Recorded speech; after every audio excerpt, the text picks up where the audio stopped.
दूसरी बात, भगवत गीता के बारे में थोड़ा यहाँ आचार्य सुखदेव कह रहे हैं कि प्रिय परीक्षित, ये उसी समय ज्ञान प्रकट हुआ। एक तरफ से भारत के लिए दुर्भाग्य और सौभाग्य दोनों दिन था। उसी दिन महाभारत जैसा महायुद्ध प्रारंभ हुआ जो मानवता का काला दिवस कह सकते हैं, धरती का भयंकरतम युद्ध। लेकिन एक तरह से स्वर्णिम दिवस भी था कि उस अंधकार युद्ध के अंधकार में भी गीता ज्ञान का सूर्य चमकने लगा। मतलब वो ज्ञान गंगा ऐसी प्रवाहित हुई कि आज तक गोते लगा लगा कितने अपने को पावन करते जा रहे हैं, करते रहेंगे। तो मानवता का सौभाग्य और दुर्भाग्य दोनों दिन था। लेकिन फिर भी एक पलड़े पर महाभारत का युद्ध का परिणाम और दूसरे पलड़े पर श्रीमद् भगवत गीता का ज्ञान रखा जाए तो ज्ञान भारी पड़ जाएगा, भारी पड़ जाएगा। गीता में बहुत प्रकार से भगवान ने बोला है, योग कर्म ज्ञान भक्ति सब मार्गों को रख लिया। गीता एक शास्त्र नहीं, अनेकों शास्त्रों का संगम है। अनेकों शास्त्रों का अकेले प्रतिनिधित्व करती है गीता।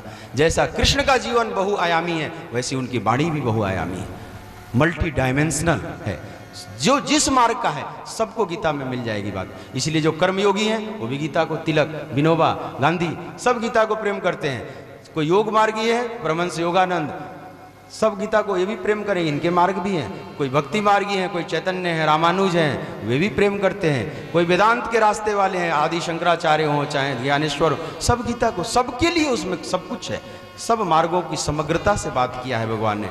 लेकिन प्रारंभ में जो इशारे में गीता का सार संग्रह जो भगवान ने बोला है, समझ लो आपके प्रति इशारा किया गया हम सबके प्रति कि तुम शरीर नहीं, तुम चेतन आत्मा हो। अमर हूं मैं आत्मा, गीता सिखाती है मुझे, अज अमर अद्वैत हूँ, गीता बताती है मुझे।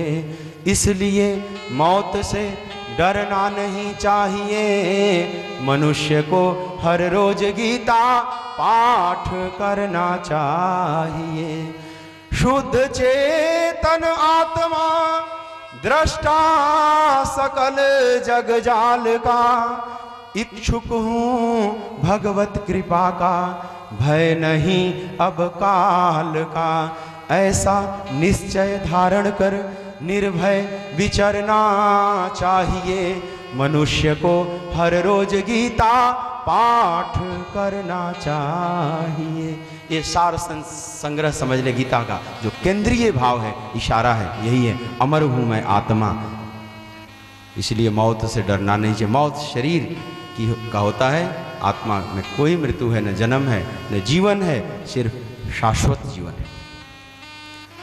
तो प्रिय परीक्षित, यह शुद्धतम ज्ञान अवतरित हुआ इस धरती पर भगवान कृष्ण के माध्यम से, और एक निमित्त बनाकर तुम्हारे दादा अर्जुन को, और यह गंगा प्रवाहित हो गई। महर्षि व्यास उसको लिखते हैं श्रीमद् भगवत गीता पर्व, महाभारत की आत्मा हो गई। 18 दिन युद्ध चला परीक्षित। भीम, तुम्हारे दादा भीम की गदा से दुर्योधन का जंघा टूट गया। पांडवों की विजय हुई, युद्ध विराम की घोषणा हो गई। इसी बीच द्रोण पुत्र अश्वत्थामा ने द्रौपदी के 5 पुत्रों का गला काट लेता है, और इधर अर्जुन पकड़ लाते हैं, फिर उसको क्षमा कर दिया जाता है। लेकिन उसने फिर से ब्रह्मास्त्र का संधान कर दिया, और तुम उस समय गर्भ में पल रहे थे अपनी मां उत्तरा के गर्भ में, और भगवान गर्भ में जाकर तुम्हारी रक्षा की। और प्रिय परीक्षित, तुम बड़े हुए, क्रम क्रम से तुम्हारे दादा लोग हिमालय में जाकर सब भगवान को प्राप्त हो गए, शरीर छोड़ छोड़कर तुम राजा बने, दिग्विजय के लिए निकले, चक्रवर्ती सम्राट बने। इसी क्रम में तुम्हें एक संत का अपमान कर बैठा। भूखे प्यासे थे तुम, संत के गले में मरा हुआ सर्प डाल दिया। ऋषि पुत्र श्रृंगी ने 7वें दिन तक्षक डसने का श्राप दे दिया, और तुम अपने पुत्र जन्मेजय को राज्य सौंपकर गंगा तट पर आकर बैठ गए। समस्त ऋषि मुनि आए, मैं भी आया, और तुमने प्रश्न रखा, मैंने जो जो पूछा वो बताया। प्रिय परीक्षित, जो कुछ भी मुझे सुनाना था मैंने सुना दिया। अब देखो, पहले दिन की कथा को आज लाकर अंतिम दिन जोड़ दिया आचार्य सुखदेव। पुत्र परीक्षित, यदि तुम्हारे अंदर और कोई प्रश्न हो, कोई जिज्ञासा हो, तो तुम रख सकते हो। परीक्षित सोचे कि अगर कुछ न पूछूं तो ये तुरंत चले जाएंगे, अभी आधा दिन और बाकी था, तो इनको यहाँ रोकना है। तो कहीं ना कहीं कुछ बात और पूछनी होगी। तो सुखदेव जी महाराज से कहते हैं परीक्षित कि गुरुदेव, अभी तक तो मैंने जो बात पूछी वो आपने बताई, लेकिन अब आप कुछ ऐसी कथा सुनाइए जो आपको अच्छी लगती है।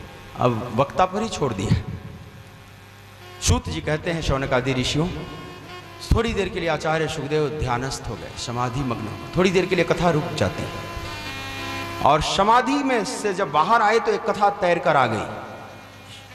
परीक्षित के पूछने से नहीं, स्वयं तैर कर आ गई, और उस कथा का नाम है सुदामा चरित्र।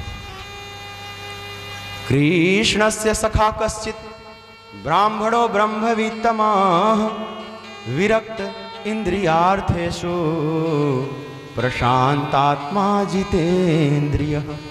सुदामा चरित्र बिना पूछे आचार्य सुखदेव अपने श्रीमुख से सुना रहे। सुदामा चरित्र में हम आगे बढ़ेंगे एक भजन का श्रवण करते हुए। बोलिए भक्त वत्सल भगवान की जय।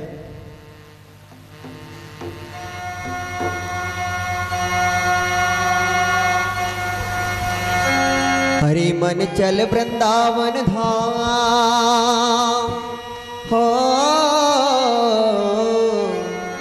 मन चल वृंदावन धाम, रटे जा राधे राधे श्याम, मिले जहाँ पाके बिहारी, ओढ़ के कांवर कारी, मिले जहाँ पाके बिहारी, ओढ़ के कांवर कारी।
राधे राधे श्याम, मिले जहाँ बाग बिहारी।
रटे जा राधे राधे श्याम मिले जहाँ पाके बिहारी ओढ़ के कांवर कारी मिले जहाँ पाके बिहारी ओढ़ के कांवर कारी हरे मन चल वृंदावन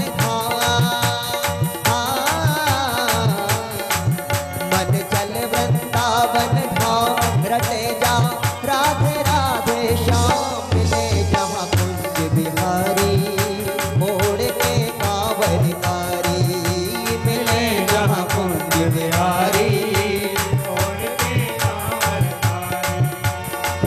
राधे राधे राधे राधे राधे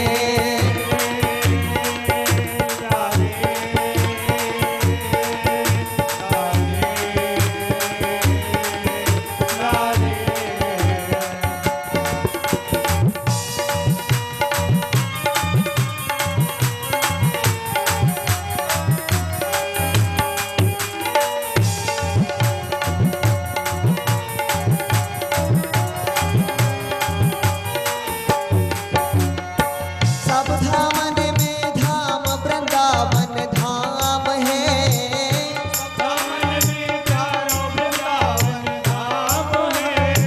सब धामन में धाम वृंदावन धाम है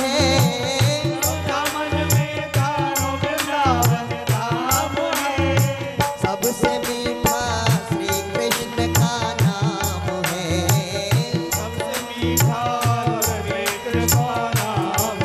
हाँ सबसे मीठा श्री कृष्ण का नाम है सबसे मीठा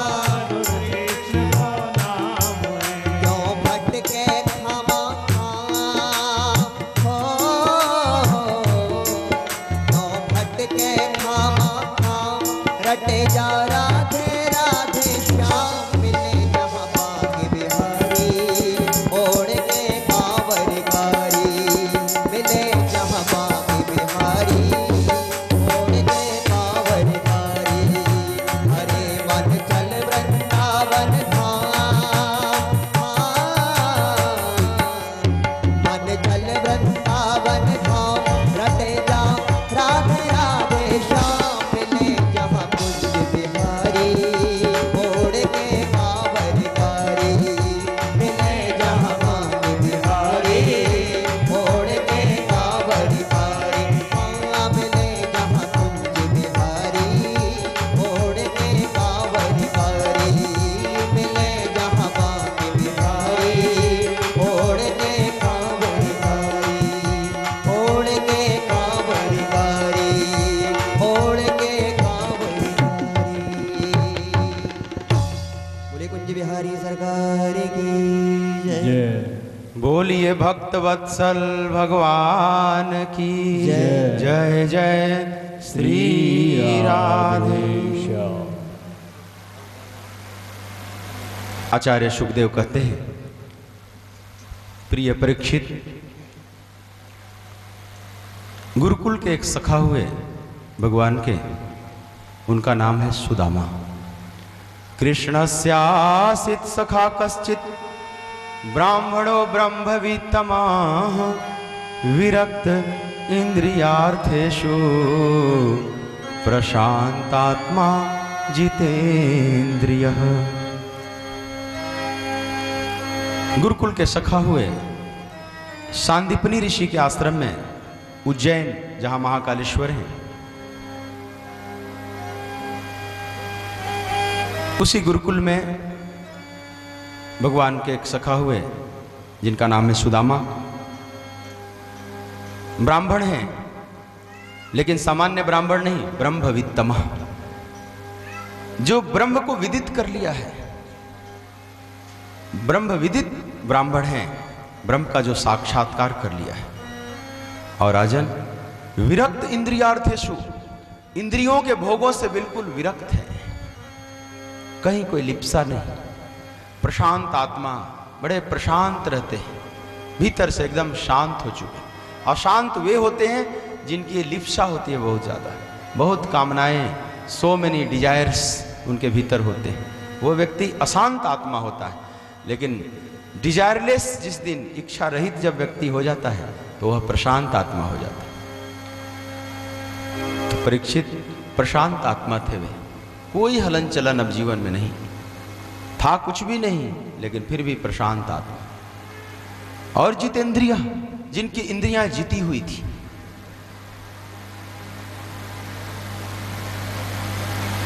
जिसकी इंद्रियां बेलगाम घोड़े की तरह दौड़ रही हैं, मनुष्य को कहीं ना कहीं उसके जीवन रथ को खाई खड्डे में पटक कर तोड़ देती। लेकिन जिसकी इंद्रियां संयमित हैं वही लक्ष्य तक पहुंचेगा, वही सही साधना पथ पर गति कर सकता है। इसलिए जितेंद्रिय होने का सौभाग्य हम सबको मिले, ऐसी प्रार्थना भगवान से करनी चाहिए। कह सत्रवे शंति तो निज इंद्रियाणी। आदि शंकराचार्य से पूछा गया कि सबसे बड़ा शत्रु कौन है, तो कहते हैं कि अपनी ही इंद्रियां। लेकिन तानेव मित्राणी जितानी यानी, यदि यह जीत ली जाती हैं तो यही मित्र बनकर मित्रता में बरतती हैं, सहयोगी भी हो जाती हैं। घोड़े बेलगाम हैं तो रथ को तोड़ देंगे, घोड़े अगर संयमित सदे हुए चल रहे हैं तो लक्ष्य तक पहुंचाएंगे। दोनों बात। सुदामा जी जितेंद्रिय हैं। देखना इंद्रियों के न घोड़े भगे, इनमें दिन रात संयम के कोड़े लगे। अपने रथ को सुमार्ग चलाते चलो, कृष्ण गोविंद गोपाल गाते चलो। तो संयमित जबरदस्ती नहीं होती, कृष्ण गोविंद गोपाल जब गाएंगे ना तब इंद्रियां संयमित। जबरदस्ती कोई हट से रोकना चाहे तो वो संयम तो बस ऊपरी है। मतलब भगवान का भजन करें तब जाकर इंद्रियां बस में होती है, और कोई उपाय नहीं तो आशा पिंड नहीं छोड़ती। बिना भजन के कोई कितना भी बुढ़ापे में आ जाए तो भी नहीं बस में होती इंद्रियां। अंगम गलितम पलितम मुंडम दशन विहीनम जातम तुंडम वृद्धो याति गृहीत्वा दंडम तदपि न मुंचति आशा पिंडम। भज गोविंदम गोविंदम भज मूढ़मते, गोविंदम भज मूढ़मते। भज गोविंदम गोविंदम भज मूढ़मते, गोविंदम भज मूढ़मते। अग्रे बहिनी पृष्ठे भानु, रात्रि चुबुक समर्पित जानो। करतर भिक्षा तरुतर वास, तदपि न मुंचति आशा पाश। भज गोविंदम गोविंदम भज मूढ़मते, गोविंदम भज मूढ़मते। सत्संगत्वे निःसंगत्वं, निःसंगत्वे निर्मोहत्वं, निर्मोहत्वे निश्चल तत्वं, निश्चल तत्वे जीवन मुक्ति। भज गोविंदम गोविंदम भज मूढ़मते, गोविंद का भजन करो, वही विवेक मत है जो। हाँ कैसे आऊं यमुना के तीर, कैसे आऊं यमुना के तीर। कान्हा पाँव पड़ी जंजीर, कान्हा। अनेकों जंजीरों में जीव बंधा हुआ है, उस महाराष्ट्र में आने का सौभाग्य कब मिलेगा। हाँ कैसे आऊं यमुना के तीर, कैसे आऊं यमुना के तीर। कान्हा पाँव पड़ी जंजीर, कान्हा पाँव पड़ी जंजीर। भज गोविंदम गोविंदम भज मूढ़मते, गोविंदम भज मूढ़मते।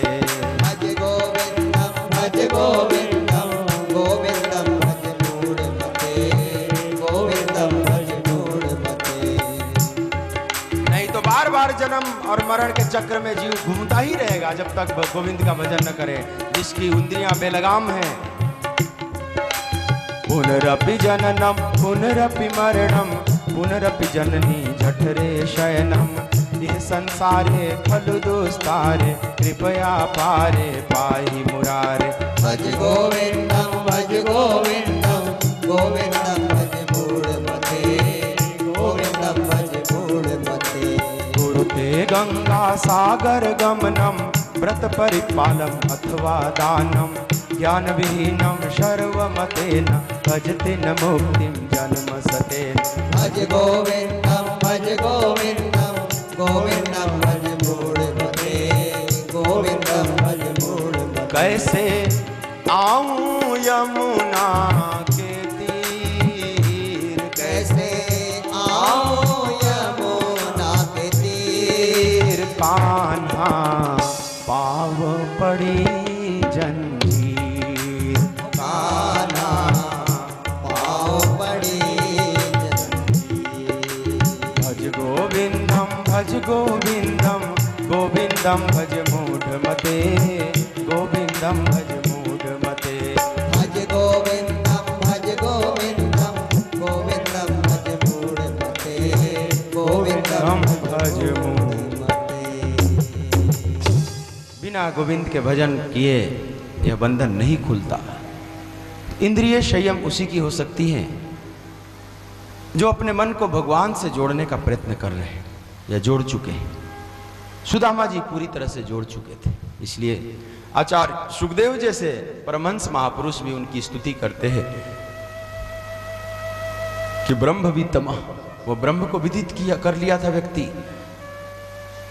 विरक्त इंद्रियार्थेषु, इंद्रियों के भोगों से एकदम विरक्त और प्रशांत और जितेंद्रिय था।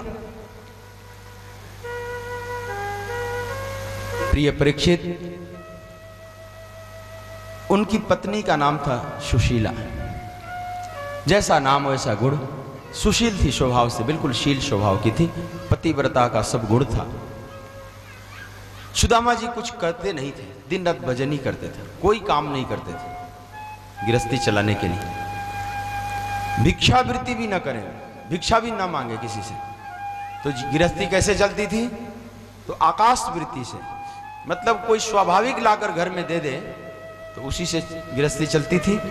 या तो शिलोंच वृत्ति, जैसे खेत में फसल कटते हैं तो कुछ अनाज के दाने गिर जाते हैं, उसको चुनकर लाते थे। इस तरह से मांगते नहीं थे, न कुछ करते थे न कुछ मांगते थे, केवल एक भजन ही करते थे। तजी हरि भजन काज नहीं दूजा। लेकिन इसका परिणाम आया कि घर एकदम गरीबी से भर गया। न ठीक से रहने को घर था, न पहनने को वस्त्र था, न खाने को कुछ भोजन था घर में। सुशीला बेचारी सहन करती जा रही थी, बोल नहीं रही थी कुछ। अपने पति पर गर्व भी कर रही थी ऐसा पति पाकर। कभी कभी तो ऐसा हो कि लगता था एक ही व्यक्ति इसमें खा सकता है, तो उनको खिला दे और स्वयं जल पीकर रह जाती थी। कभी उसको आधा पेट ही भोजन मिलता था ठीक से, लेकिन पति को बताती नहीं थी और पति को होश भी नहीं था, खाली भगवान की भक्ति में लगे रहते थे। लेकिन उसका परिणाम ये हुआ, ये शरीर दुर्बल हो गया धीरे धीरे। कभी वर्षा ऋतु आ जाती थी तो कोई लेकर भी 2-2, 3-3 दिन बरसात हो रही है, कहीं से कोई दे भी नहीं रहा है घर में लाकर। स्थिति यहां तक आ गई कि घर में चारों तरफ पानी गिर रहा है, छप्पर उजड़े हुए हैं, एक कोने में दुबक कर दोनों दिन काट रहे हैं कैसे कैसे। घर का छप्पर भी बनाने के लिए कारीगर को बुलाना पड़ेगा, तो पैसा देना पड़ेगा, है नहीं कुछ घर में। तो कोने में दुबक कर घर में पानी चू रहा है जगह जगह। न खाने को है, न पहनने को है सुशीला के पास, न रहने को। जो मूलभूत 3 आवश्यकताएं हैं, भोजन वस्त्र और आवास, तीनों मूलभूत आवश्यकता भी उनके पास नहीं। शरीर इतना दुर्बल हो गया। सुखदेव जी कहते हैं कि राजन, सुशीला का शरीर बिल्कुल कमजोर हो गया, पतली हो गई। दरिद्रा सीध माना सा बेप माना भी गम्य च। शरीर कांपने लगा, हिलने लगा, चलती थी तो जैसे लगे कि लड़खड़ा कर अब गिर जाएगी। अब धैर्य का बांध टूट गया सुशीला का, कि अब तो लगता है शरीर ही छूट जाएगा। तो जब शरीर छूट जाएगा तो पति सेवा भी अब कौन करेगा? अब इसके आगे उनसे सहन नहीं हुआ। बड़े आर्त भाव से अपने पति से एक दिन बोली कि आप ही चर्चा किया करते हैं कि आपके गुरुकुल के मित्र हुए हैं श्री कृष्ण, और आप ही बताते हैं कि आज वे द्वारकाधीश बने हुए हैं, तो क्या कभी अपने मित्र को देखने की इच्छा आपके मन में नहीं होती? सुदामा जी रोमांचित हो गए, सुशीले तुमने बढ़िया याद दिलाया। अरे लाला की बड़ी याद आती है, बड़ी जी करता है देखने का। तो पतिदेव आप क्यों नहीं द्वारका जाते हैं दर्शन करने? सुशीला के मनोगत भाव को तो समझ गए सुदामा जी, आखिर ये चाहती क्या है, बात तो समझ। लेकिन बोले सुशीले मैं नहीं जा सकता, मैं किसी से कुछ मांग नहीं सकता, मैं इस अवस्था में नहीं जा सकता। इस अवस्था में जाऊंगा तो लोग यही समझेंगे कि सुदामा मांगने आया है कुछ, मैं नहीं जा सकता सुशीले। लेकिन सुशीला बोली कि मैं मांगने के लिए कहाँ कह रही हूं, मैं तो सिर्फ ये कह रही हूं कि आप एक बार जाइए दर्शन करके आइए। दर्शन का लोभ पकड़ लिया सुदामा जी को। लेकिन सुदामा जी ने एक बात कही कि सुशीले फिर कैसे जाऊं, वो राजा है, राजा धीराज है, कुछ उपहार भी तो नहीं है मेरे पास कि उसके लिए लेकर जाऊं। सुशीला बोली कि इसकी व्यवस्था मैं करूंगी। और सुशीला मांगने जाती हैं, 4 अलग अलग घरों से मांग कर लाई चिवड़ा। याचित्वा चतुरो मुष्ठिन विप्रान पृथक तंडुलान। सुशीला आज अपने लिए अभी तक कभी नहीं मांगी थी, लेकिन आज भगवान के लिए मांगने जा रही। लेकिन 4 घरों से क्यों मांगी? एक घर से मांगती तो आज बहुत सम्मान से भी मिलता, क्योंकि आज पहली बार जो मांग रही है जीवन, कौन नहीं देता। लेकिन जानबूझकर मांगी कि अलग अलग चिवड़े दिखाई पड़े और पता चल जाए द्वारकाधीश को कि घर की स्थिति क्या है। क्योंकि मेरे पतिदेव से जब पूछेंगे तो पतिदेव तो कहेंगे कि सब बढ़िया चल रहा है। उसकी पोटली बनाई, पोटली भी कहाँ से, तो अपने ही एक ही साड़ी थी और उसी साड़ी के कोने को फाड़ी और जगह जगह से छिद्र थे तो सिलाई की और उसमें चिवड़े भरी और पोटली बनाकर दी अपने पति को। क्यों? क्योंकि वस्त्र की भी स्थिति क्या है यह भी द्वारकाधीश समझ ले। न घर में खाने को है न घर में पहनने को। और जानती थी अपने पति का स्वभाव कि भगवान पूछेंगे कि सुदामा जी सब ठीक चल रहा है ना, तो ये तो बोलेंगे कि हाँ सब मौज में चल रहा है कन्हैया, सब बड़ा आनंद है। ये संत का स्वभाव, संत की भाषा है, अपनी रोनी रोएगा ही नहीं। और इस स्वभाव को तो जानती है, ये तो बताएंगे नहीं, तो फिर कैसे पता चलेगा। तो समझ लो उस पोटली में पूरे घर की कहानी एक तरह से पत्र लिख कर दे दिया कि आप समझ लो घर की दशा क्या है। जिसके पास वस्त्र पहन, एक ही वस्त्र कैसे सुखा रही हूं, कैसे पहन रही हूं उसको। सुदामा जी बड़े मस्त हैं, उनको कुछ गम नहीं है और इस बात को जानती है। फिर पोटली दी और सुदामा जी लिए, एक लुटिया लिए, एक छड़ी लिए, एक उधरी सी रस्सी लिए और एक दुपट्टी, दुबला पतला शरीर है उसमें दुपट्टी ऐसे लपेट लिए, धोती है घुटने से ऊपर तक, बस यही है उनका स्वरूप। और चल पड़ते। जब जाने लगे दरवाजे से बाहर हुए तो सुशीला देख रही है अपने पति को, बड़ा गर्व भी कर रही है ऐसा पति पाकर, भजन करते जा रहे हैं। और सुशीला अपने सारे पुण्य को जैसे अपने पति पर न्यौछावर कर रही है, भगवान से प्रार्थना करी है कि हे परमात्मा मेरे पति की रक्षा करना, सकुशल पहुंचाना। दुबला पतला सुदामा जी धीरे धीरे बढ़ते जा रहे हैं। भजन की मस्ती है, कई बार रास्ता भूल जाते हैं इधर से उधर, और जैसे मानसिक दशा ठीक नहीं। लेकिन ये मानसिक दशा पागलपन वाला नहीं, ये भगवान की मस्ती वाली दशा है। कई बार भटक जाते हैं, फिर सीधा रास्ता कोई बताता है, फिर चलते हैं, फिर भटकते करते चले जा रहे हैं। महीनों बीत गए, अभी द्वारका पूरी नहीं आ रही क्योंकि रास्ता गड़बड़ सड़बड़ हो जा रहा है। रास्ते में एक नदी आ जाती है। अब नदी कैसे पार करें? नाव है, नाविक भी है, लेकिन देने को तो कुछ है नहीं। वहीं पर थक के बैठ गए, भजन फिर करने लगे, जो होगा देखा जाएगा। नाविक ने बुलाया कि आइए महाशय, मुझे लग रहा है कि आप पार होना चाहते हैं। सुदामा जी बोले हाँ, लेकिन मेरे पास कुछ उतराई देने के लिए है नहीं। बोले कोई बात नहीं, आप आइए, आप जैसों को मैं वैसे ही उतार दिया करता हूँ, पा आइए। सुदामा जी बड़े प्रेम से बैठ गए, एक छोर पर नाविक, दूसरे छोर पर सुदामा, और नाव चल पड़ती है। और वहां भी भजन में लग गए। तजी हरि भजन काज नहीं दूजा, और कोई काम ही नहीं। नाव पर भी भजन में अपने डूब गए फिर से। और वो केवट देख रहा है, नाव भी चल रही है और मस्ती से देख रहा है। और ये केवट कोई और नहीं, स्वयं कन्हैया ही बनकर चला है। तो केवट पूछता है कि महाशय आप कहाँ जा रहे हैं?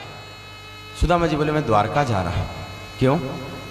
बोले वहाँ के राजा श्री कृष्ण है ना, तो मिलने जा रहे हैं, दर्शन कर। श्री कृष्ण का दर्शन आप करने जा रहे हैं? महाराज क्या नाता है आपका उनसे? मेरा सखा है, बचपन का मित्र है मेरा कन्हैया लाला, उसको मिलने जा रहा।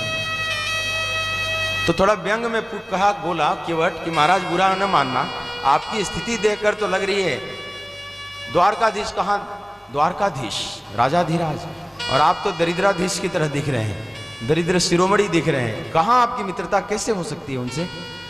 तो सुदामा जी थोड़े नाराज हो गए, बोले कि अरे केवट तुम्हें क्या पता, मेरा लाला ऊपर का नहीं देखता, मेरा लाला तो भीतर का देखता है। तुम तो जिंदगी भर नाव इस पार से उस पार करने में लगे हुए हो, तुम्हें क्या पता मेरे लाला का स्वभाव, वह ऊपर का नहीं देखता। केवट सोचा कि दुनिया बदल गई मेरे, लेकिन मेरा सुदामा आज वैसे ही क्या वैसा, ऐसे भोलापन जो भीतर वो बाहर, कोई गांठ नहीं, जो हृदय में भाव जगा वो जबान पर आ गया। आज भी वैसे ही सरलता, वही भोलापन, वही साधुता, पार उतार दिए।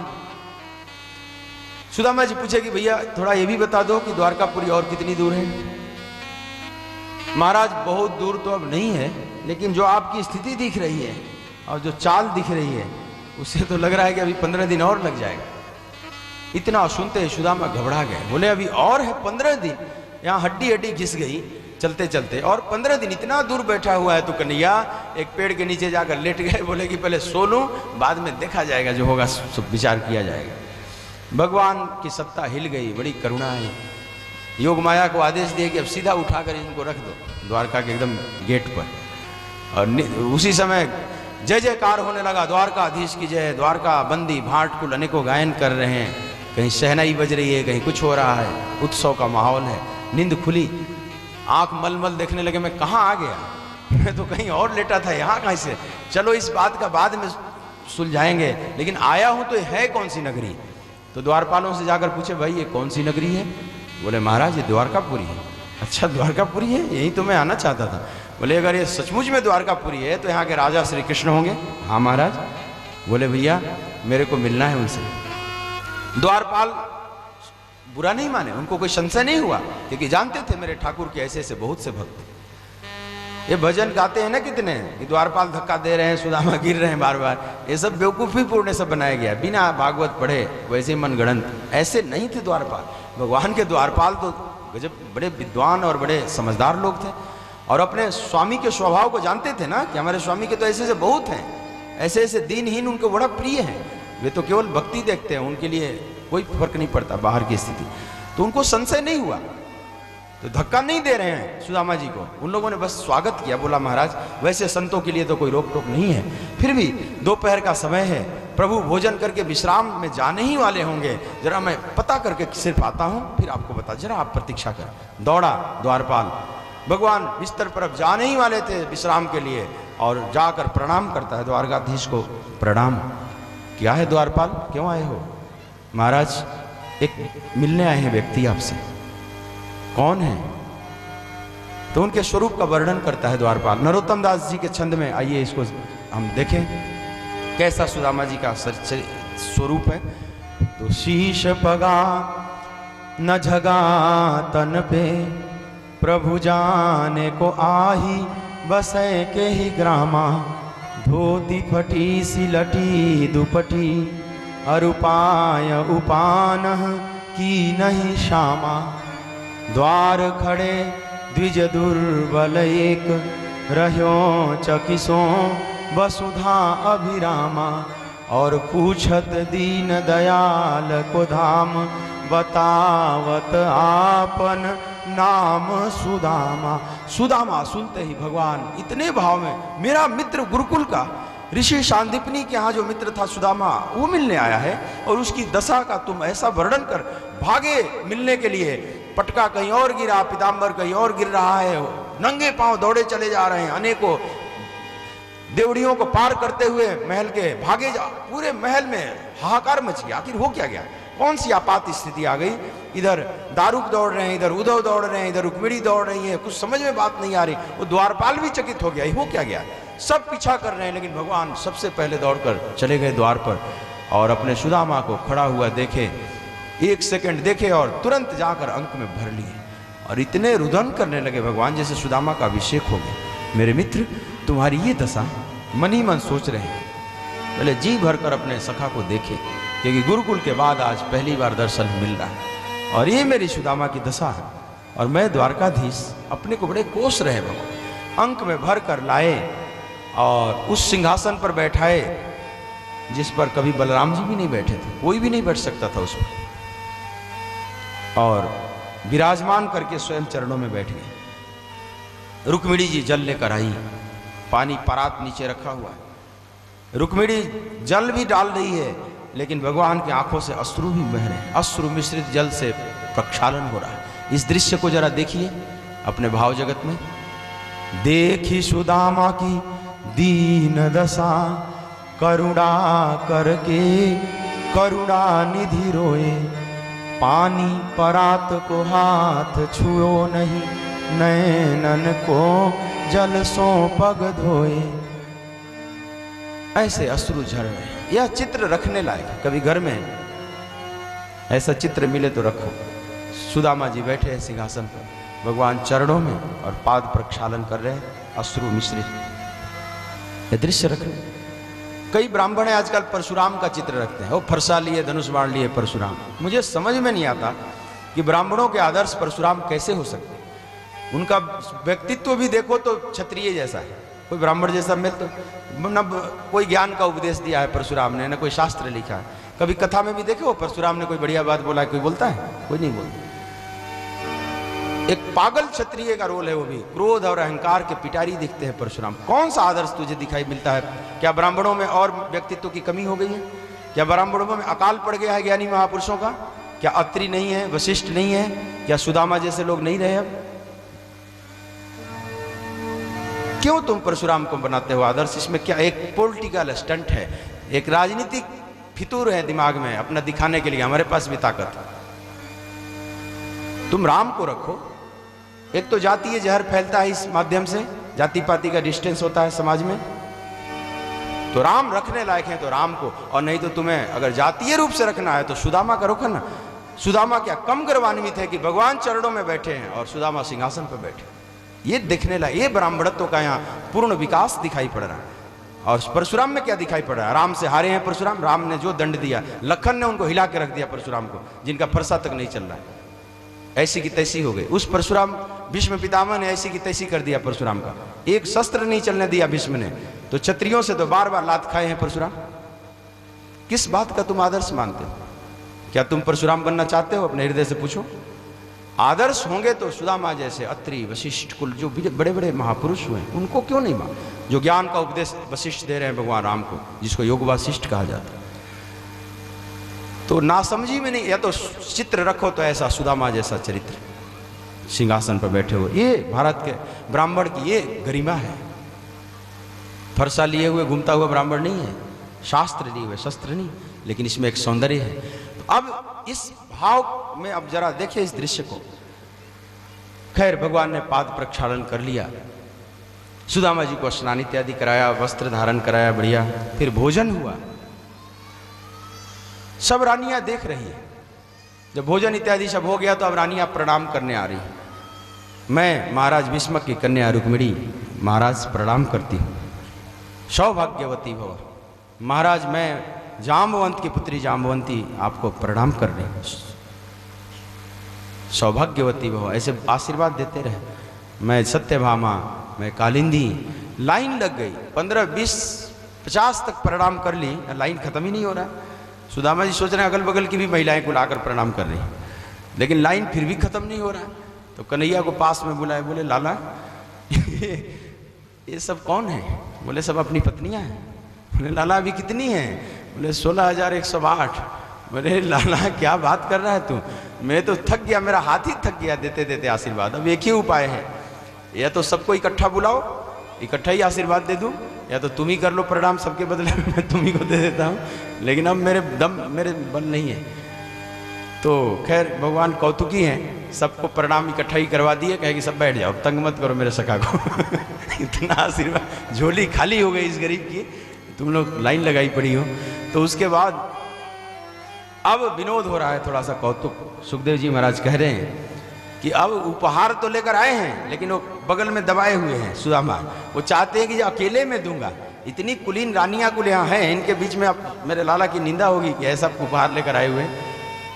लेकिन भगवान उसी उपहार पर अब दृष्टि जमाए हुए हैं। और सुखदेव जी कहते हैं कि भगवान ने पूछा कि अपि ब्रह्मन् गुरुकुलात् भवता लब्ध दक्षिणात् समावृते न धर्मज्ञ भायोढ़ा सदृशी नवा। सुदामा जी, हम लोग गुरुकुल में पढ़ते थे और आप बड़ा विरक्त स्वभाव के थे। आप बोलते थे मैं शादी वादी नहीं करूंगा, मैं तो भजन करूंगा केवल जीवन में। तो क्या आपने विवाह किया या वैसे ही जीवन काट रहे हैं अभी तक? अच्छा, सुदामा जी हमारे आगे हैं। लाओ भाई, लाओ लाओ, दर्शन करो सुदामा जी, लाओ इधर आप लोग। बोलिए भक्त वत्सल भगवान की जय। तैयार है ना सुदामा? सुदामा जी को क्या तैयार होना है, वो तो ऐसे ही लपेट लेंगे अपना। कन्हैया हमेशा तैयार ही रहता था। कन्हैया है कि हमेशा सजा धजा रहता था, उसको अलग से सजने की जरूरत नहीं है। सुदामा जी है वो तो कैसे भी लपेट लेंगे। बीच में यहाँ बैठा है। और सुदामा जी को लंगड़ते हुए मत लाना। लंगड़े सुदामा जी नहीं थे, वो गलत प्रस्तुत किया। सीधा आओ। दुबले पतले थे, कंपित था शरीर, कांपते हुए आ रहे थे दुबला पतला आदमी। नहीं तो लंगड़ा सुदामा कहाँ से बना दिए आजकल? ऐसा नहीं, उसको सिखाओ सीधा आवे, जैसे 4 दिन का भोजन नहीं मिला हुआ हो ऐसे व्यक्ति के जैसा ऐसे आओ, लंगड़ा नहीं।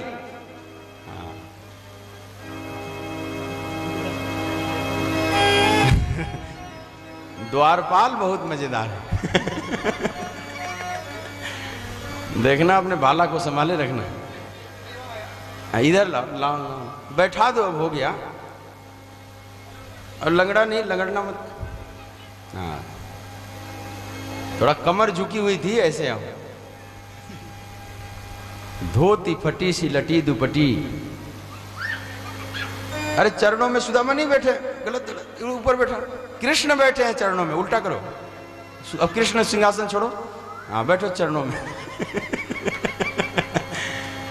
अब पूरा ही बैठ जाओ।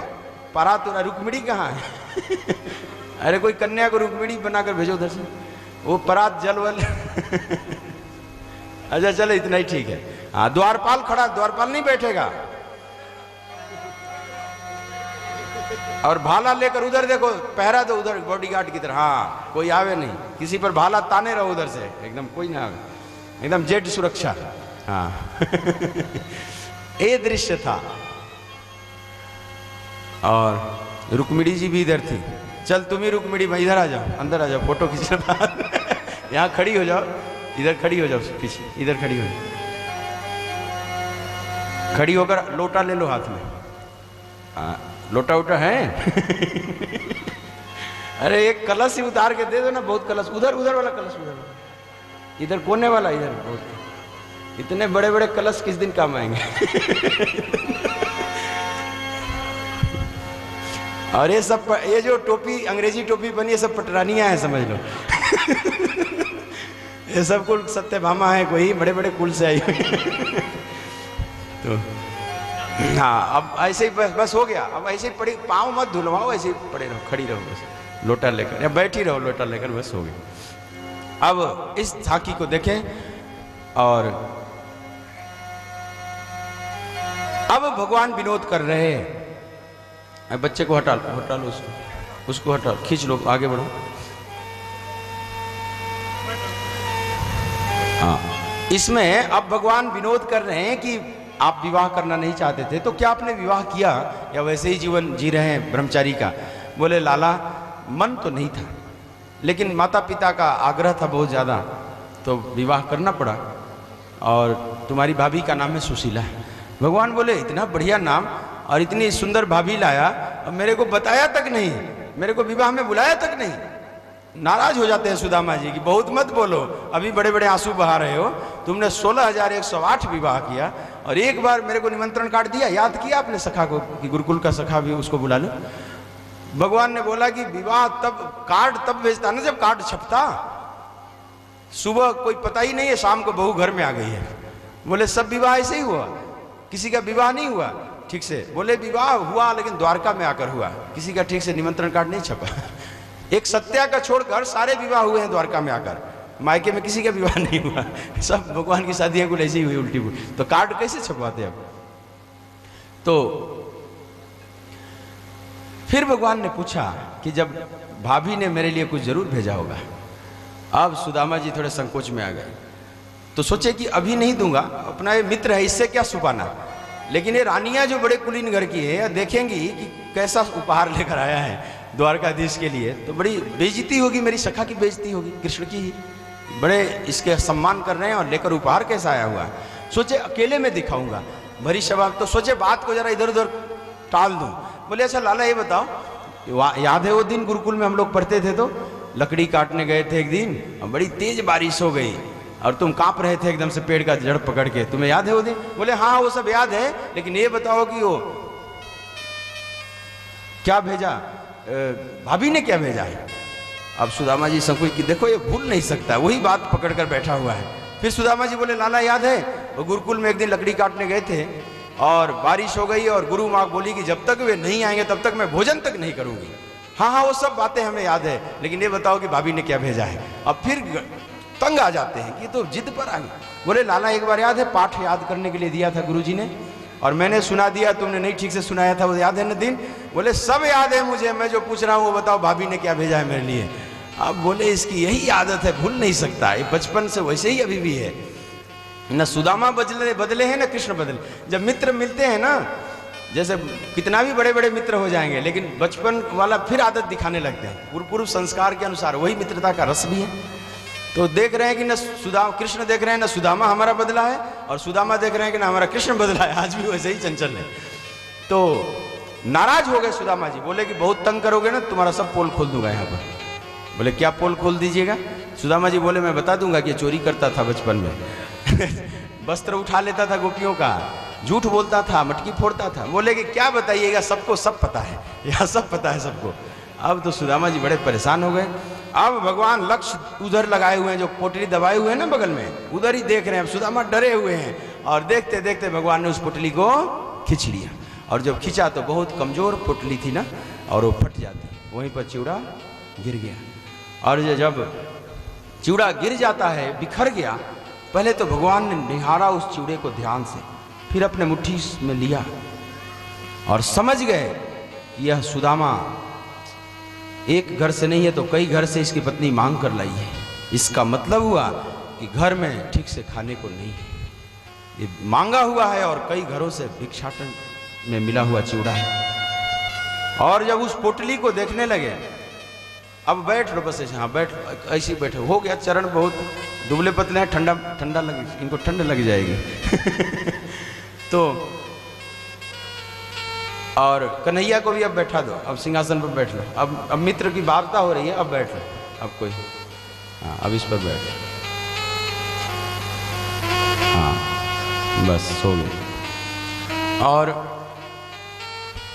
भगवान उस पोटली को देखने लगे घुमा घुमा कि अरे सुदामा तुम कुछ भी नहीं बता रहा है, तेरे घर में न वस्त्र है न खाने को, मन ही में सोच रहे हैं भगवान, न खाने को कुछ है, इतनी गरीबी, मेरे रहते मेरे सखा की ये दशा, और यह बता भी नहीं रहा है, तो साधु हृदय है, लेकिन कैसे इनकी पत्नी रह रही है, कैसे दिन व्यतीत कर रही है।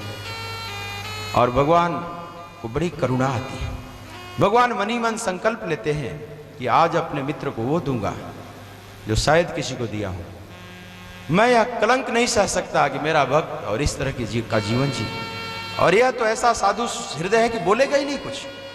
संत हृदय तो हर स्थिति में अपने को आनंदित पाता है ना, वो अपनी दुख नहीं रोएगा बाहर का। साधु हमेशा मस्त रहते। कहते हैं एक वृंदावन में संत हुए, आश्रम कुटिया नहीं बनाए थे कोई, कहीं खंडहर वंडर आश्रम कोई पड़ जाता है ना, उसी में लेट जाते थे जाकर। तो एक आश्रम था, खंडहर हो गया था, उसी में पड़े रहते थे। सर्दी का मौसम थोड़ा आने लगा तो थोड़ी रात में ठंडी लगे तो बरामदे में से लेटे हुए थे। तो मन ही मन सोच रहे थे भगवान एक कंबल की व्यवस्था हो जाती कहीं से, अब सर्दी आ गई। तब तक प्रभु ने व्यवस्था करना चाहा। एक चोर के अंदर प्रेरणा होती है, सोचा कि इस आश्रम में जरा देखो कुछ है, चोरी करने आया।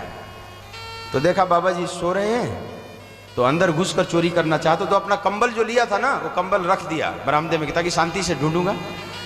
अंदर घुस गया तो महात्मा जी तो जगे ही हुए थे, आंख खुली देखे कि ये कंबल सामने भगवान ने दे दिया, और वो कंबल लेकर तान कर सो गए। और बढ़िया बोले ठाकुर ने बढ़िया व्यवस्था कर दिया। अब चोर अंदर गया तो मिला तो कुछ नहीं, उसमें कुछ भी नहीं था। अब लौट कर आया तो देखा कि ये तो कंबल तान के सो गए बाबा जी। अब बड़ा चोर फंसा। देखो वृंदावन में बहुत चोर है, क्योंकि वहां का राजा धीराज चोर है। तो अब चोर बड़ा मुश्किल में फंसा। पहली बार देखा कि अब तो कंबल छीनता हूं तो ये जगेगा, और हल्ला मचाएगा तो पुलिस पकड़ ले जाएगी, और छोड़कर जाता हूं तो एक कंबल का और नुकसान करके जा रहा हूं। अब क्या करूं, बात समझ में नहीं आ रही। अंत में निर्णय लिया कि कंबल छोड़कर जाने में ही भलाई है, नहीं तो पुलिस पकड़ ली तो और महंगा पड़ेगा। अब बेचारा जाने लगा मुंह लटका के। तब महात्मा तो सोए नहीं थे, जगे ही थे, विनोदी थे थोड़े।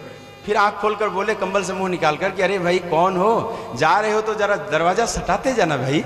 अब तो चोर का धैर्य का बांध टूट गया, नाराज हो गया। बोला अरे बाबा तेरे पास है क्या, तेरा दरवाजा खुला रहे चाहे बंद रहे, क्या है कि कौन ले जाएगा। एक आ गया तुम्हें ओढ़ने के लिए दे दिया, और दूसरा आएगा बिछाने के लिए दे जाएगा, तेरे पास है क्या कि कौन क्या ले जाएगा। वही जली कटी कहता हुआ चला गया चोर बेचारा। हम बाबा जी अपना प्रेम से सोए हुए।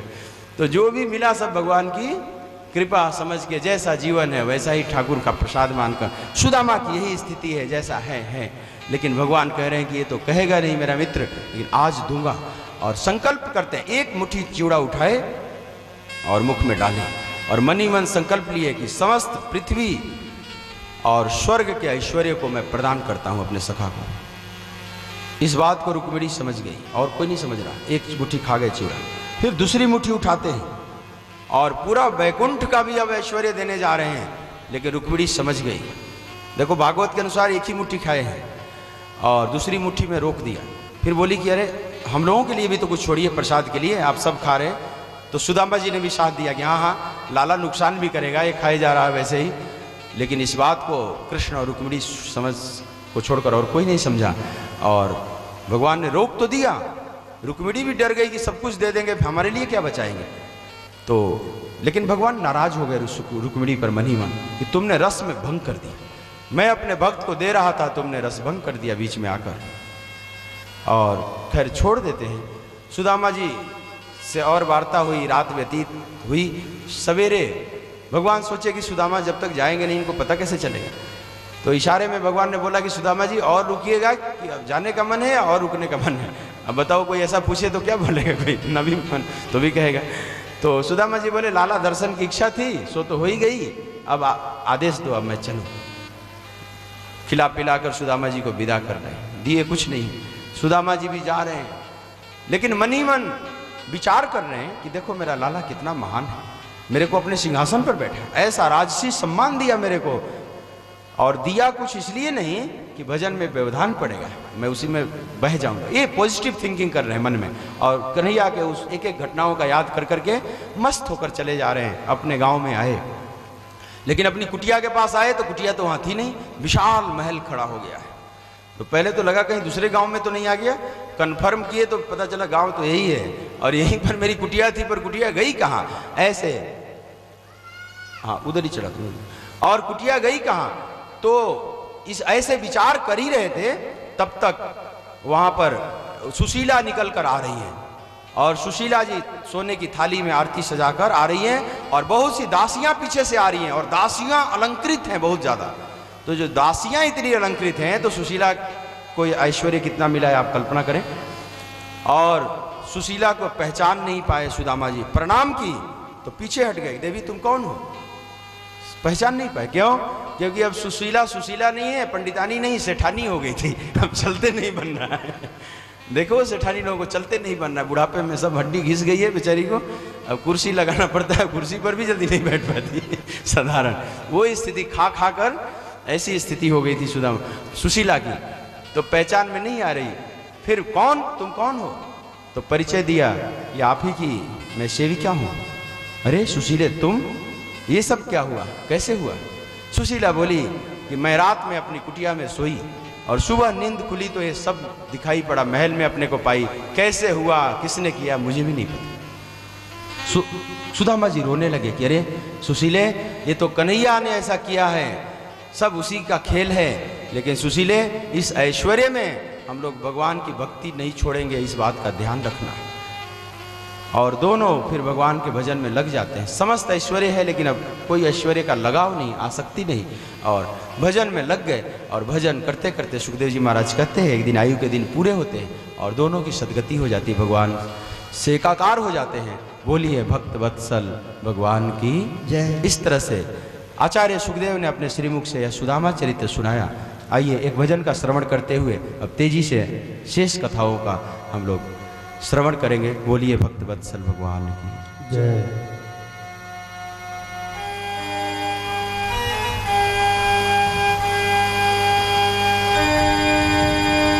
जपो रे जपो भजो रे भजो, जपो रे जपो भजो रे भजो, जपो रे जपो भजो रे भजो, हाँ जपो रे जपो भजो रे भजो, जपो रे जपो राधे नाम को, चलो रे चलो ब्रज धाम को, जपो रे जपो राधे नाम को, चलो रे चलो ब्रज धाम को, हाँ जपो रे जपो राधे नाम को, चलो रे चलो ब्रज धाम को। गोवर्धन की परिक्रमा में पाओगे घन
गोवर्धन की परिक्रमा में, गोवर्धन की परिक्रमा में पाओगे घनश्याम को। जपो रे जपो, हाँ हाँ भजो रे भजो, हाय जपो रे जपो, हाँ भजो रे भजो, हाय जपो रे जपो राधे नाम को। चलो रे चलो ब्रज धाम को, जपो रे जपो राधे नाम को। चलो रे चलो ब्रज धाम को, जपो रे जपो राधे नाम को। चलो रे चलो ब्रज धाम को, चलो रे चलो ब्रज धाम को, चलो रे चलो ब्रज धाम को। बोलिए राधिका रमण बिहारी लाल की जय। जय जय श्री राम। आचार्य सुखदेव कहते हैं, राजन, एक बार सूर्य ग्रहण लगा, पूर्ण सूर्य ग्रहण की स्थिति बनी। पूरे भारतवर्ष के लोग श्यमंत पंचक क्षेत्र, जिसको कुरुक्षेत्र भी कहा जाता है, वहां सब इकट्ठे होने लगे। हस्तिनापुर के भी गए हैं, द्वारका से भी लोग आए हैं, मथुरा से भी, वृंदावन से भी, जगह जगह के सब आकर अपने अपने शिविर लगाने लगे। भगवान कृष्ण और बलराम इत्यादि सब आए हैं, देवकी वसुदेव जी इत्यादि सभी, पांडव इत्यादि भी सब आए हैं, द्रौपदी इत्यादि सभी। इधर वृंदावन से नंद बाबा भी आए हैं, ग्वाल बाल और गोपियां भी आई हैं, मैया यशोदा भी आई है। कृष्ण बलराम को पता चला, हाँ अब कृष्ण बलराम को पता चला कि बाबा और मैया आई हैं। दोनों दौड़कर आए मिलने के लिए। नंद बाबा को देखकर चरणों में प्रणाम करने लगे। बाबा गोद में लेकर गले से लगा लिए। फिर बाबा से पूछा कि मैया भी आई है? हाँ लाला, शिविर में बैठी है अंदर। कृष्ण बलराम जाते हैं, यशोदा मग्न बैठी हुई है, अब किसी से बात तो करती नहीं थी।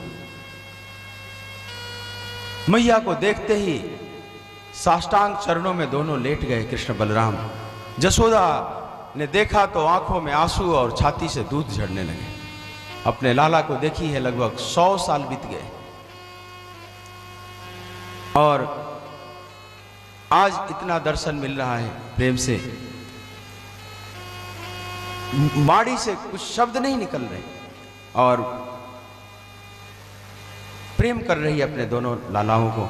तब तक देखा कि गोपियां बाहर आकर शिविर के खड़ी हो गई।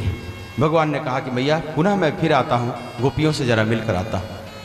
गोपियों को लेकर भगवान थोड़ा एकांत में गए और थोड़ा कूट प्रश्न किया कि सखियों, किसी कारणवश मुझे थोड़ा अलग रहना पड़ा तुम लोगों से, तो क्या तुम लोगों को मेरी याद आती थी? गोपियां रोने लगती हैं और कहती हैं, हे कृष्ण, याद की बात कह रहे हो? मैं आपको भूलने का प्रयास हम लोग करती थी। ये श्याम सुंदर तुम याद ना हो। देखो इस कोटि की भक्त है गोपियां। गोपियों ने कहा कि मैं तो भूलना चाहती थी हम लोग। देखिए अलग कोटि की भक्त है। एक तो हम आम स्वभाव के भक्त हैं जो भगवान को बार बार याद करते हैं हम लोग और जल्दी भगवान का स्वरूप ठहरता नहीं, बार बार विस्मृति हो जाती है। और यह एक कोटि अलग है जो भूलना चाहती है और वो भूल नहीं पा रही। दोनों में कितना फर्क है। खैर भगवान ऐसा विनोद में पूछे थे थोड़ा सा, और गोपियां कहती हैं कि ये तो तुम जानते हो, ये तो हम लोग जानते हैं।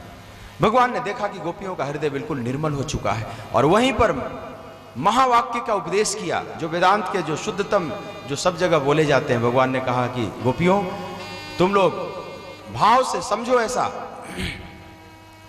कि जैसे पूरा जगत है, इसमें पंच महाभूत सब जगह व्याप्त है, ऐसे ही आत्म रूप से तुम सब जगह व्याप्त हो, तुम किसी से अलग नहीं हो। और भाव करो कि जो तुम हो वो मैं हूं और ये जीव जगत सब एक ही बना हुआ, एक ही सत्ता है, मेरे तुम्हारे में कोई भेद नहीं। ऐसा ज्ञान का उपदेश दिया महावाक्य का। उसी समय ज्ञान हो जाता है गोपियों को। और इसका प्रमाण है आचार्य सुखदेव कहते हैं कि जीव को ध्वस्त हो गया। यही वेदांत का उपदेश दिया भगवान ने गोपियों को, महावाक्य इसको बोलते हैं। और अद्वैत का उपदेश उसी समय जीव कोष ध्वस्त हो गया और पूर्ण ज्ञान में स्थित हो गई। लेकिन गोपियाँ फिर भी कहती हैं कि हे गोविंद, फिर भी जब तक ये शरीर रहे मेरा एक द्वैत भाव फिर भी बना रहे, ताकि हम आपसे ऐसे ही प्रेम करती रहें। भगवान ने तथास्तु कहा। अब बड़े प्रेम से सब वहाँ रहने लगे, सब एक दूसरे से मिल रहे हैं। द्रौपदी इत्यादि सब रानियां मिल रही हैं, रुक्मिणी इत्यादि से, सत्यभामा से, सब चर्चा हो रही है तुम्हारी शादी कैसे हुई, तुम्हारे शादी में क्या क्या उपद्रव हुआ, सब एक दूसरे को कुछ सुना रही हैं आपस में। इस तरह से 3 महीने बीत गए, बड़े आनंद के दिन बीते, समय का पता ही नहीं चल रहा है। धीरे धीरे और राजा लोग जो आए थे अपने अपने राज्य को लौट रहे हैं। अंततः अब नंद बाबा इत्यादि भी वृंदावन को लौट रहे हैं। लाला की प्रगाढ़ याद आ रही है और भगवान भी देख रहे हैं। जब ब्रजवासी वृंदावन को जा रहे हैं तो भगवान का मन जैसे वृंदावन में ही है। किसी कारणवश उन्हें भले द्वारका और जगह जगह रहना पड़ा है, लेकिन मन उन ब्रजवासियों के साथ ही जा रहा है और अपने पावन धाम वृंदावन भगवान को याद आ रहा है। वृंदावन का आकर्षण इतना है कि भगवान को भी खींच लेता है, भगवान के मन को भी। तो ब्रजवासियों के साथ जैसे कृष्ण भी वृंदावन जा रहे हैं, यह ऐसा पावन धाम है। तो मैया कह रही है कि कन्हैया, संतों ने कहा है कि तुम भगवान हो। ठीक से विश्वास नहीं हो रहा है कि भगवान है, क्योंकि वात्सल्य भाव है ना। तो भगवान ने कहा हाँ ठीक है, तो यदि तुम भगवान हो तो कंस ने जो मेरे 6 पुत्रों को मार डाला था उसको लाकर जरा दिखाओ। देखो माँ का ममत्व तो अभी भी उस पुत्रों के लिए अभी भी ममता बनी हो। भगवान उन पुत्रों को लाए और जैसे ही वो पुत्र आते थे माँ के छाती में दूध उमड़ आया और दूध का स्पर्श करते थे और सब दिव्य रूप धारण करके चलते चले बने, एक भी हाथ में नहीं आए। तब मैया को बोध हुआ कि अच्छा सब अपने अपने काम मतलब के यहाँ आ रहे हैं, इनका काम पूरा हुआ, इस योनि से मुक्त हुए, अब सब चले गए, मेरे को कोई नहीं पूछ रहा। अब जगत का यह स्वरूप समझ में आया। माता को भी वैराग्य होता है और देव की मैया भी भगवान के साथ तदाकार हो जाती है। और इस तरह से सुखदेव जी महाराज से परीक्षित पूछे हैं कि जो हमारी पितामही सुभद्रा जी थी उनका विवाह सुनते हैं कि कैसे हुआ, हमारे दादा अर्जुन ने अपहरण किया, हरण किया। तो उसकी भी कथा विस्तार से सुखदेव जी ने बताया है कि सुभद्रा हरण कैसे हुआ।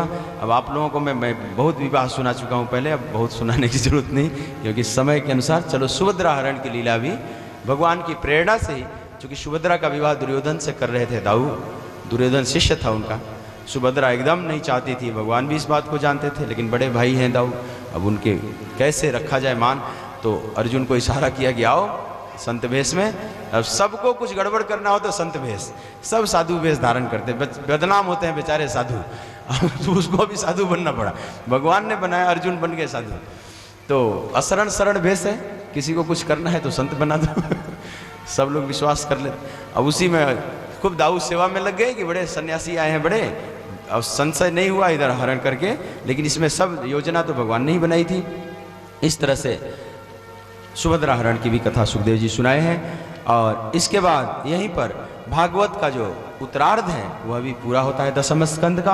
अब 11 स्कंद की कथा प्रारंभ होती है, जिसमें सुखदेव जी महाराज ने कलयुग के बहुत से राजाओं का वर्णन किया। आगे कलयुग में कौन कौन से राजा होंगे उनके विस्तार से वंश कलयुग 12 स्कंद में, लेकिन अभी 11 स्कंद में एक कथा सुनाते हैं सुखदेव जी महाराज के प्रिय परीक्षित। अब भगवान सोच रहे हैं कि सब दुनिया में लगभग शांति स्थापित हो गई है, लेकिन अपना जो यदुवंश है यह बहुत हावी हो गया है। यदुवंश में भी अहंकारी लोग प्रकट हो गए हैं, अपने शक्ति धन इत्यादि का अहंकार हो गया है, इनका भी रहना ठीक नहीं। तो प्रेरणा किया संतों में, बहुत से संतों की मंडली आई द्वारका में, अच्छे अच्छे विरक्त संत थे सब, भारत के गणमान्य संत। लेकिन भगवान के जो पुत्र पौत्र इत्यादि थे उन लोगों में कुतूहल सूझा, समझ ले भगवत प्रेरणा से ही, कि जरा परीक्षा लें कि ये साधु सच्चे हैं कि वैसे खड़िया पलटन है सब। तो जो सांब थे, जाम्बवंती नंदन सांब, बड़े सुंदर थे, उनके पेट में कपड़ा बांध दिया और स्त्री का भेष बना दिया, साड़ी वाड़ी पहना कर, और लेकर आए। बड़े सांब, मैंने बताया था मैं कि भगवान शिव और अम्ब माँ पार्वती का अंश है दोनों। कृष्ण जाम्बवंती ने भगवान शिव और माँ पार्वती की तो दो भगवान बोले हम दोनों आएंगे पुत्र रूप में, अंश के रूप में। तो सांब नाम पड़ा, मैंने शिव और अम्ब पार्वती दोनों, इसलिए बड़े सुंदर हैं। तो भेष बना दिया, बिल्कुल स्त्री जैसे लग रहे हैं, और लाकर संतों से कहा कि महाराज आप लोग बताइए इस स्त्री को पुत्र होगा कि पुत्री। संत समझ गए और सोचे कि भगवान के सब पुत्र पौत्र होकर भी इतने उदंड हो गए हैं। उन लोगों ने कहा कि न पुत्र होगा न पुत्री, एक मूसल जरूर पैदा होगा और तुम्हारे कुल का नाश करने वाला। हरि प्रेरणा से ऐसी भाषा निकली। अब तो डर गए बच्चे, मूसल निकल गया और मूसल लेकर उग्रसेन के पास गए। क्या किया जाए? किसी ने कृष्ण से सलाह नहीं लिया, क्योंकि बुद्धि जब विपरीत हो जाती है ना तब अब सलाह, अभी तक कृष्ण से हर बात में सलाह, लेकिन अब उनको बताया भी नहीं इन लोगों ने। और जाकर उग्रसेन से सलाह लिया तो हुआ कि इसको पीस कर फेंक दो समुद्र में। तो पीस कर फेंक दिया, उससे ऐरक नामक घास एक प्रकट हो गया, एक टुकड़ा छोटा सा बचा वो भी फेंक दिया समुद्र में, मछली निकल गई उसके पेट में चला। फिर बहेलिये ने उसको मछली को पकड़ा तो उसके पेट से तीर में लगा लिया। और अब यदुवंश को श्राप लग गया। वसुदेव जी बहुत घबराए। इसी बीच देवर्षि नारद आते हैं। नारद जी से प्रश्न किया कि हे नारद जी, आप कुछ ऐसा उपदेश दें जिससे सदा कृष्ण के साथ मेरा मन जुड़ा रहे, कभी इस श्राप का भी प्रभाव न पड़े। नारद जी ने कहा कि राजन, सदा भगवान से मन कैसे जुड़ा रहे, जीव का क्या कर्तव्य होना चाहिए अंत अंत तक, इस विषय में एक बार राजा निमि से, मिथिला के राजा निमि हुए, वो यज्ञ कर रहे थे। वहां पर 9 योगेश्वर पधारे जो ऋषभदेव के पुत्र थे। उन 9 से 9 प्रश्न किया है राजा निमि ने। राजा ने पूछा कि दुर्लभो मानुषो देहो देहि नाम क्षण भंगुरा तत्रापि दुर्लभम मन्ये वैकुंठ प्रिय दर्शनम। हे योगेश्वरों, एक तो मनुष्य का शरीर अत्यंत दुर्लभ है और बहुत कम समय के लिए है, तो क्या ऐसा कर्तव्य होना चाहिए जिससे भगवान के धाम की प्राप्ति हो। और भागवत धर्म के बारे में हमने सुना है, भागवत धर्म क्या है यह भी बताइए। तो कवि नामक योगेश्वर ने कहा कि राजन, हर प्रकार से भगवान की आराधना करना ही जीवन का कर्तव्य है। और भागवत धर्म के बारे में तुम पूछे हो, तो भागवत धर्म भाव प्रधान है। एक होता है वैदिक धर्म जो कर्मकांड प्रधान है, उसमें कर्मकांड और मंत्र के उच्चारण में अगर भूल चूक हो गई तो उसका विपरीत परिणाम भी आता है। लेकिन भागवत धर्म भाव प्रधान है। आपका भाव शुद्ध है तो भगवान अंदर का देखते हैं, उच्चारण क्या निकल रहा है उससे कोई फर्क नहीं पड़ता। जैसे ब्रज की गोपियां उन्हीं वस्त्रों को उतार के नहाकर फिर पहन लेती हैं और पूजा करती हैं माँ का तैनी के, और भगवान उनको मिल गए क्योंकि भाव शुद्ध था। तो भाव की श्रेष्ठता है भागवत धर्म में। इसमें कर्मकांड और भाषा और विद्वता की जरूरत नहीं है तो ठीक, नहीं है तो भी कोई दिक्कत नहीं। इसमें बस इतना ही ध्यान रखना पड़ता है कि कायेन वाचा मनसेन्द्रियैवा बुद्ध्यात्मना वानुसुत स्वभावात् करोति यद्यत् सकलं परस्मै नारायणायेति समर्पयेतत्। शरीर से, वाणी से, मन से, इंद्रियों से जो कुछ भी कर्म करो राजन, सब भगवान को अर्पित करो। बुद्धि तक सब भगवान से जोड़ दो। जो जो भी कर रहे हो सब भगवान को समर्पित करके इस तरह से जीवन जियो। जो भी कर रहे हो इसमें विचार करो कि इससे भगवान प्रसन्न होंगे या भगवान नाराज होंगे। जो भी आप कर्म कर रहे हैं एक बार मन में विचार कर लीजिए। आपकी अंतरात्मा बताने लगेगी कि इस कर्म से भगवान खुश नहीं होंगे तो उस कर्म को न करो, क्योंकि वही जो आपको लगे कि भगवान को चढ़ाने लायक है तो आप उसी कर्म को चढ़ाने का आप प्रयास करेंगे। वैसे जो कुछ भी करो भगवान को चढ़ा दो। अगर तुम्हारे में बुरा कर्म है वो भी चढ़ाना पड़ेगा, फिर आपका स्वभाव बन जाएगा बुरा कर्म से बचेंगे, क्योंकि अभी भगवान को अब चढ़ाना पड़ेगा। जैसे भगवान शिव की पिंडी पर आप सुगंधित फूल भी चढ़ाते हैं और धतूरा, आख इत्यादि नशीले जहरीले फल ये भी चढ़ाते हैं, फल फूल।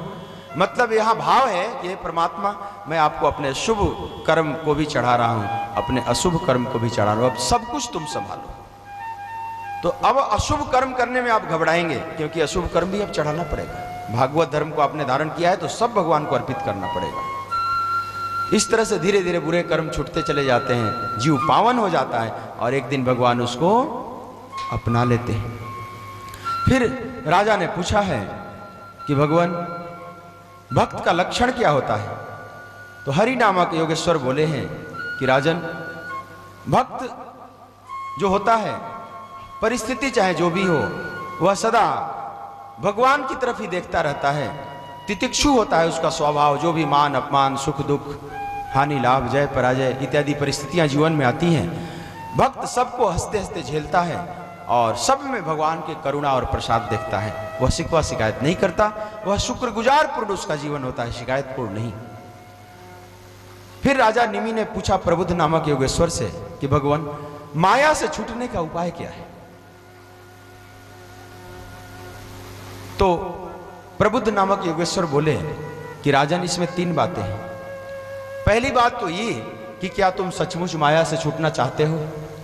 कई बार हम प्रश्न कर देते हैं कि माया से कैसे छूटे, लेकिन ईमानदारी से अपने भीतर टटोल कर देखें तो ठीक से हम माया से छूटना नहीं चाहते। थोड़े बहुत संसार में जो दुखद परिस्थितियां आती है उससे छूटना चाहते हैं, हम पूरे संसार से छूटना नहीं चाहते। तो ईमानदारी से तो पहले विचार करो कि क्या तुम सचमुच माया से छूटना चाहते हो। कई लोग नहीं छूटना चाहते हैं, अंतिम सांस तक जल्दी संसार से नहीं बाहर निकलना चाहते। एक लकड़हारा था, बुढ़ापे तक लकड़ी काट रहा था, काट काट कर एकदम थक चुका था, कमर झुक चुकी थी। दोपहर का समय, धूप बरस रही है, लकड़ी का गट्ठर तैयार किया जंगल से और सिर पर लेकर चला, लेकिन थक गया और रास्ते में फिर गट्ठर गिर गया और एक तरह से उदास हो गया, रोने लगा कि हे परमात्मा, इससे बढ़िया तो तुम उठा लेते, मेरे को तो बढ़िया था ऐसा आप जीवन जीने से। तब तक कहते हैं कि मौत, एक छाया आकर खड़ी हो गई मृत्यु की। घबराया, बोला आप कौन हो? वो बोली कि मैं मौत हूँ, तुम ही ने बुलाया था ना, मैं आ गई हूँ। बोला कि नहीं नहीं, मैं तो वैसे ही कह दिया था, जरा ये गट्ठर नहीं उठ रहा है, जरा उठा दो, सहयोग कर दो। मतलब जब सचमुच आ जाए ना संसार छोड़ने का समय, तो आदमी नहीं छोड़ेगा। तो हम कहते हैं माया से कैसे छूटे, लेकिन ईमानदारी से क्या हम छूटना चाहते हैं राजन? दूसरी बात कि अगर तुम माया से ईमानदारी से छूटना चाहते हो तो क्या ऐसे महापुरुष तुझे मिले जो भगवान से जिनका संबंध जुड़ा हुआ है? क्या ऐसे महापुरुष मिले जो उस रास्ते पर चलाएं? और तीसरी बात कि यदि ऐसे महापुरुष मिल गए तो उन्होंने जो साधना बताई है, क्या तुम ईमानदारी से कर रहे हो? यह भी तीसरी बात भी जरूरी है। तो तीनों शर्तों को अगर पूरा करते हो राजन, तो तुम फिर माया और इसके कार्यों से तुम बाहर निकल जाओगे। इस तरह से राजा बहुत से प्रश्न करते गए। चमस नामक योगेश्वर से भी पूछे कि बंधन का कारण क्या है? तो मन ही मुक्ति और बंधन का कारण है। आत्मा में बंधन नहीं है, न मुक्ति है, शरीर में भी नहीं है, सबका कारण मन है। मन एवं मनुष्याणाम कारणों बंध मोक्षयो। इस तरह से 9 ने 9 प्रश्न किया है। कुछ आपके लिए होमवर्क भी छोड़ देता हूं, बाकी आप पढ़ना। 9